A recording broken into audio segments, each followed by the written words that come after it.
અને ગૌદાન જ્યારે પણ મનમાં વિચાર આવે અને એવું લાગે કે હવે આ મારી પાસે સંપત્તિ એટલી છે, ત્યારે તરત જ કરી દેવું જોઈએ. કેમ કે સંપત્તિ અસ્થિર છે અને શરીર નશ્વર છે. કેમ કે સંપત્તિ સદા રહેવાવાળી નથી. સંપત્તિ ક્યારેય પણ પૂરી થઈ શકે છે અને મૃત્યુ પ્રતિ ક્ષણ નિકટ આવી રહી છે. તો મૃત્યુનો પણ કંઈ ભરોસો નથી, શરીરનો પણ કંઈ ભરોસો નથી.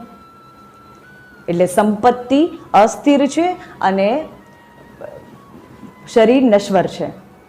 એટલા માટે જ કે જ્યારે પણ આપણા હૃદયમાં ભાવ ઉત્પન્ન થાય, શ્રદ્ધા ઉત્પન્ન થાય, ત્યારે આપણે ગૌદાન કરવું જોઈએ. ગૌદાન કરવા માટે યોગ્ય બ્રાહ્મણ શોધવો, બ્રાહ્મણને પણ કહેવું કે વેદ મંત્રોચ્ચાર પૂર્વક, વિધિ વિધાન પૂર્વક ગૌદાન કરે, અને બ્રાહ્મણને પણ પૂછવું કે એ વિધિનો મને અર્થ સમજાવો, એ વેદ મંત્ર જે તમે કંઈ પણ કરતા હો એ બધો મને અર્થ સમજાવો. એવી